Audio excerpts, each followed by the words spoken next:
Please remain seated and keep your arms and legs inside at all times while the vehicle is moving. This tour gives you the opportunity to explore a desert oasis. If you plan to get off the vehicle and walk, please be prepared.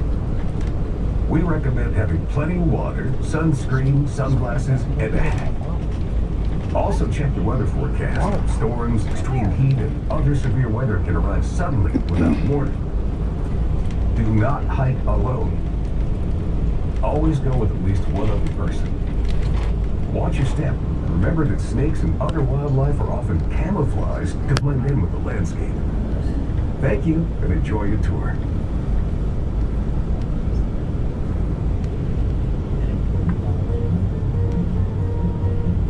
Now that everyone's on board, we'll begin our 45-minute tour of Sabino Canyon. You're welcome to hop off at any of the stops. Raise your hand so the driver knows you want to get off. Then, catch the next vehicle or walk back to the visitor center. To reboard, wait at one of the assigned stops and raise your hand as the vehicle approaches. On behalf of the many individuals and groups that love and care for this canyon, we hope you enjoy your visit.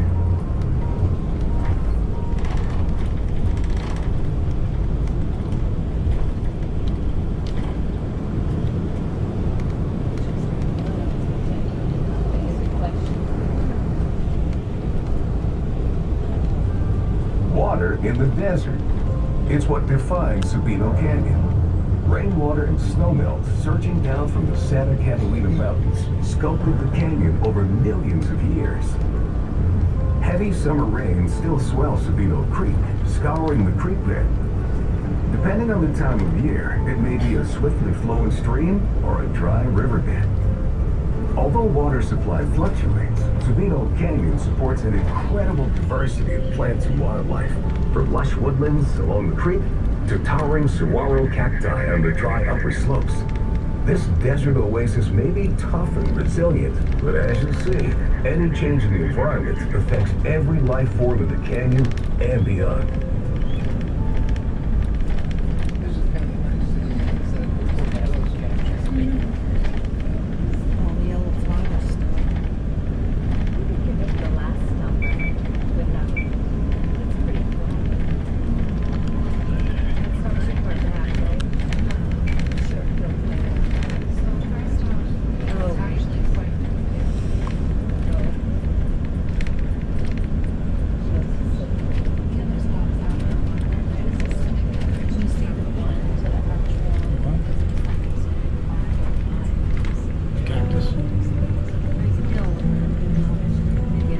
Even here in the desert, the trees along Sabino Creek change colors in the fall, just like forests in the east and Midwest.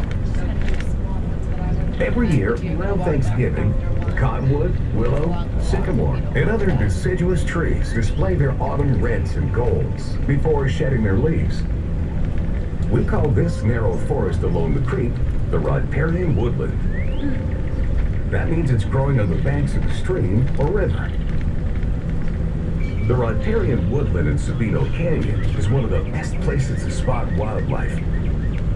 Birds like mourning doves, northern cardinals, and belted kingfishers nest in the trees. Early in the morning and late in the evening, animals come to the creek to drink, including raccoons, white-tailed deer, pig-like animals called javelinas, desert bighorn sheep, and 4 different species of skunk. A great diversity of reptiles, from lizards and mud turtles to the western diamondback rattlesnake, live here too.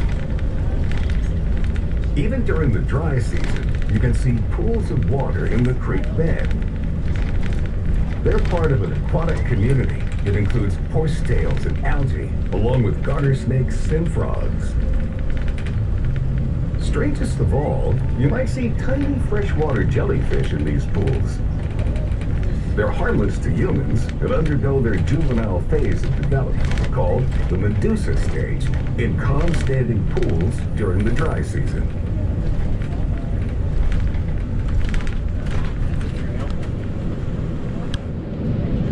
This stop number 1. You'll find restrooms and a water fountain at this stop. Follow the path towards Sabino Creek. Stop number 1, this stop.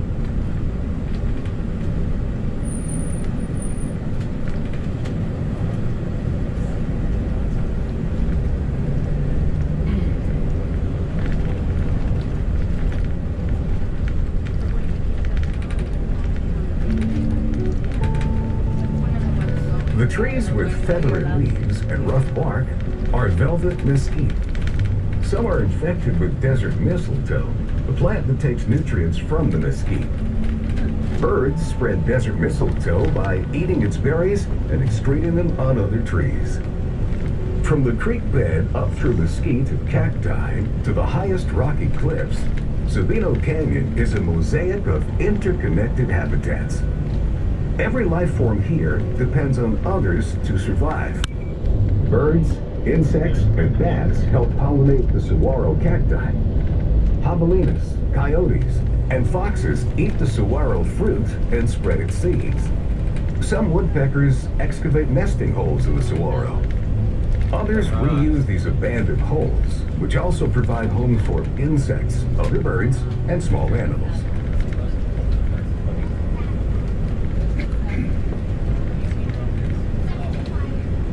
This stop, stop number 2. You'll find restrooms here. Stop number 2, this stop.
Take a good look at the stone bridge across Sabino Creek just ahead.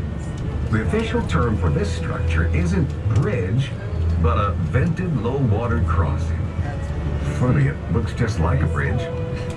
It's one of 9 historic creek crossings along this road, dating back to the 1930s. As we cross it, we'll pass between 2 rows of tall, jagged rocks. We call this a dragon's teeth design. I'll tell you more about these crossings after we make our next stop.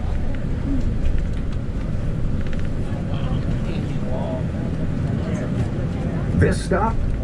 Stop number 3. After this stop, we'll cross a vented low-water crossing, which alters the normal flow of Sabino Creek. Now I'll tell you why when our tour continues. Stop number 3. This stop.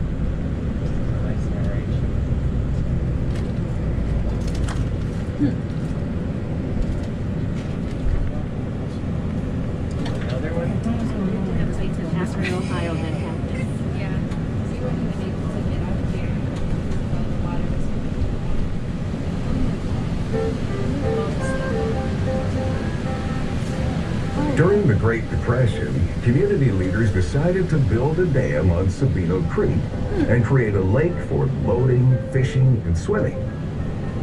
2 federal agencies, the Emergency Relief Administration and Works Progress Administration, started building the road to the proposed dam site. The Civilian Conservation Corps also helped transform Sabino Canyon into a recreation area by building many of the rec facilities, such as the picnic areas. Funding fell short and the dam was never built, but the new road allowed access to the beauty of Sabino Canyon. Today, the creek crossings are historic features. they slow down the flow of Sabino Creek, creating beautiful places to swim by creating plunge pools on the downstream side of the crossings. Who knew?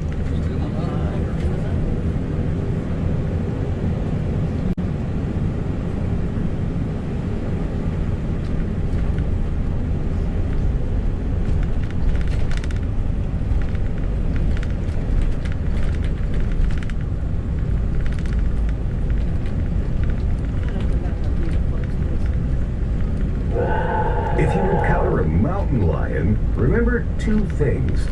Don't panic and don't run. Stand tall, speak loudly, remove sunglasses, make eye contact, and back away slowly. If it looks ready to attack, throw rocks or sticks at it to scare it away. Fortunately, mountain lions are active mostly at night, so encounters with humans are uncommon. Desert bighorn sheep at times wander down from higher elevations.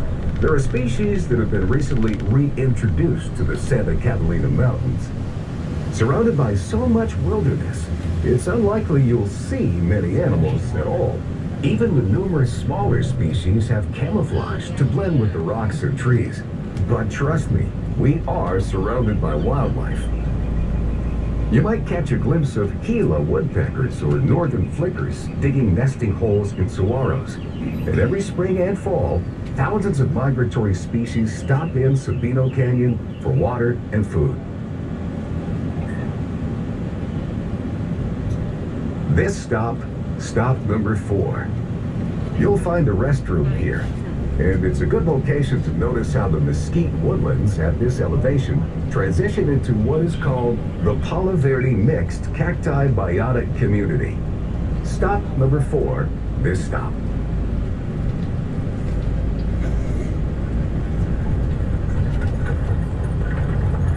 Tucsonans have been visiting Sabino Canyon for pleasure since the 1880s. It was an all-day excursion back then, using horses and wagons. To get away from the summer heat, visitors would hike to the waterfalls often found in the canyon or continue farther to the cool pine forests of the upper elevation. Local people loved the canyon. Even so, they spent years trying to change it. At one time, there were ambitious plans to build a dam on Sabino Creek. This would have created a reservoir for the city water supply, helped to prevent dangerous floods during the summer monsoon, and made swimming and boating opportunities much more accessible. Even so, altering the natural flow of life-giving water would have changed Sabino Canyon's unique ecology forever. Ultimately, no dam was built, but visits to the canyon boomed in the post-war years. More and more cars created noise and air pollution. Sabino Canyon looked like a victim of its own success until private vehicles were prohibited and a shuttle system was added to allow access to the canyon. Sabino Canyon Recreation Area and the Push Ridge Wilderness are part of the Coronado National Forest. The Forest Service manages the canyon as a multi-use recreational area to enjoy nature, hiking, and other recreational activities such as picnicking and cycling.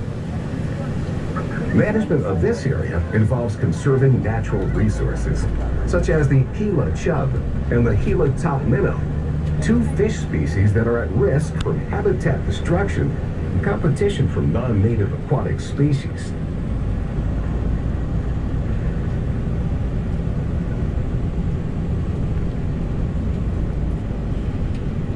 This stop number 5. If you brought a picnic, you'll find tables nearby. Stop number 5, this stop.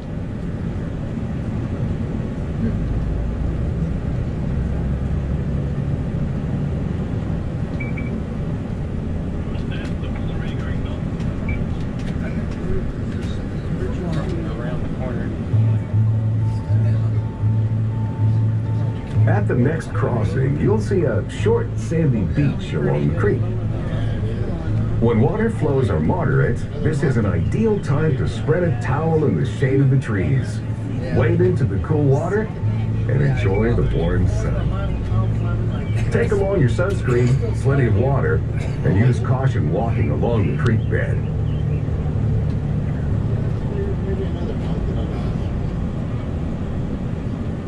This stop, stop number 6.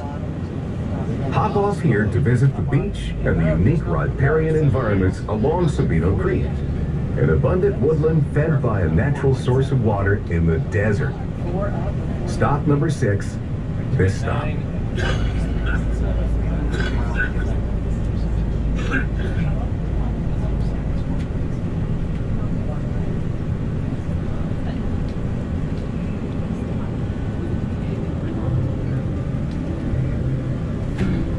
As the road climbs higher, look for sweeping views of steep rocky slopes and cliffs. This majestic landscape may look eternal, but change is the only constant in Sabino Canyon. When early European settlers arrived in this region more than 500 years ago, a cold period called the Little Ice Age was drawing to a close. Sabino Canyon was a much cooler and wetter place with more permanent water flow and natural larger riparian woodlands. Most changes happen too gradually to notice, especially the slow reshaping of the canyon by erosion. Year by year, rain, ice, and the rushing creek wear down the rock, change the stream bed, and cut deeper into the canyon floor. Other changes are sudden and dramatic. Look for long gullies of bare earth scraped into the hillside. These are scars from landslides that happen during floods, when heavy rains send loose earth, rocks, and boulders careening down the slopes. Look out for a rock wall and chain link fence along one side of the road.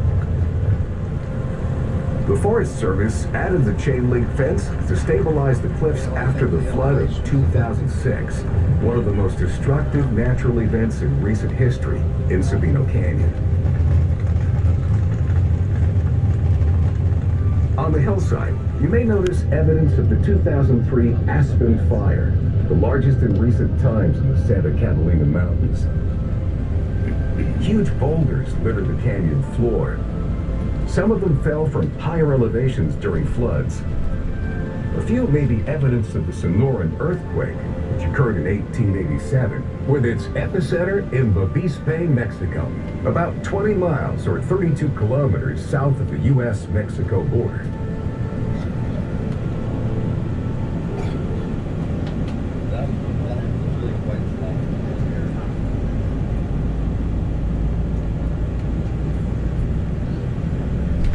This stop, stop number 7. From here, you have a great view of Thimble Peak, a rounded dome of rock crowning the ridgetop. This iconic landmark is visible from almost anywhere in Tucson. Stop number 7, this stop. You can see it better from stop number 9. Thank you. It'll be like right below it. So.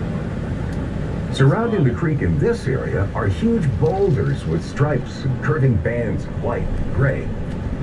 This metamorphic rock, called Catalina gneiss, forms a natural dam across the stream, slowing the flow and forming a smaller waterfall with a pool below.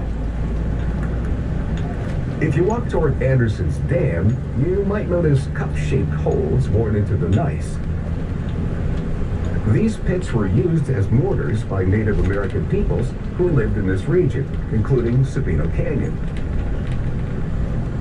These bedrock mortars were used to grind mesquite pods and acorns for food. If you decide to hop off here and explore, remember that you're in the wilderness area. Always wear proper clothing and gear. Take plenty of water and sunscreen, and be aware of the dangers of falling rocks, venomous reptiles, sudden storms, and flash floods.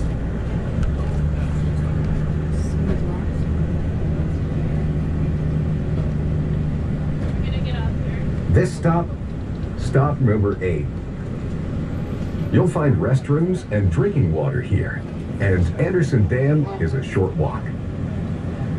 If the water is not too high, you may be able to walk out on the rocks to see how the power of flowing water has polished the gneiss. Stop number 8, this stop.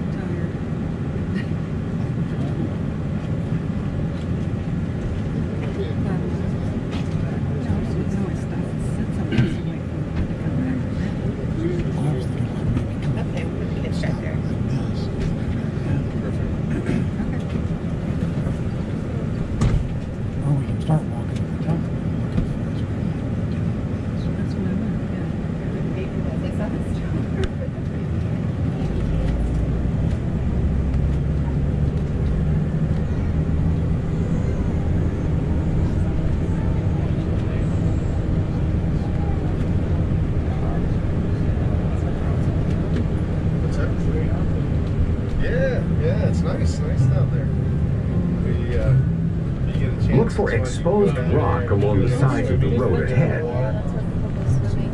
In some places, you'll see more gneiss with its flowing bands of light and dark, like the rocks at Anderson Dam. We'll also pass layers of rock that built up millions of years ago, when water covered much of this area. These rocks are a reminder that Sabino Canyon has an extraordinarily long geological history. What if they're like slippery rock, like slide rock? In fact, the rocks are older than the canyon itself. How did the gneiss get its stripes of color? Like pictures are going to tell. This is one of the canyon's oldest mysteries. Initially, some geologists speculated that alternating bands of sediment created this multicolored effect. Others wondered if the colors were a byproduct of granite deposits that melted and recrystallized. If the current theory is correct, the gneiss you see today began forming almost 1.5 billion years ago, when magma, or molten rock, rose from the Earth's mantle into the outer crust of the planet. The magma cooled slowly into granite. That's what produced the darker colored bands in the gneiss. About 45 million years ago, another type of molten granite flowed into the older deposits. This created the lighter colored bands in the gneiss. Over many eons, the Earth's crust began to stretch thinner and thinner. This action pulled the granite like worn taffy. That stretching process is what produced the beautiful flowing stripes of color in the Catalina gneiss.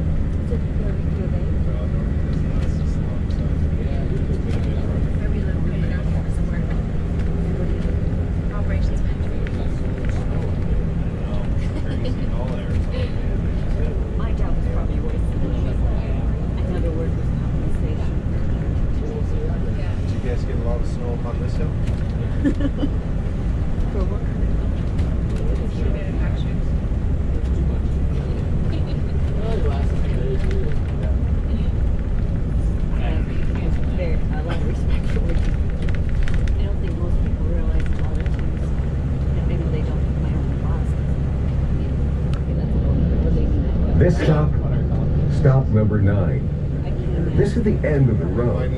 Many visitors hop off here to hike back downhill to the visitor center, a distance of 3.7 miles, or about 6 kilometers.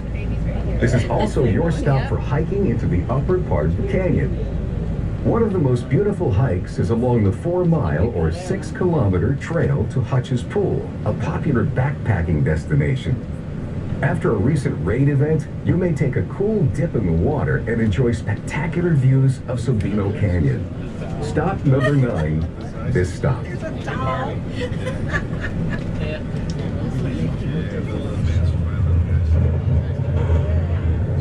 Sabino Canyon, the heaviest rains we got like 5 minutes here.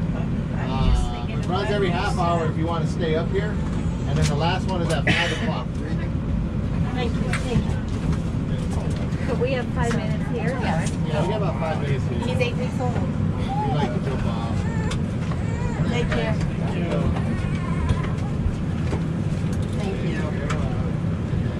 Thanks. I'm just waiting for most people to get off. Ready? Thanks. Yep. Okay.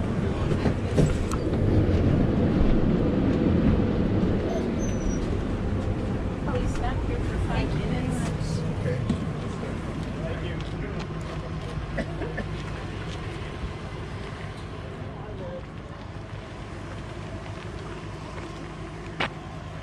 Mile 3.7. Okay.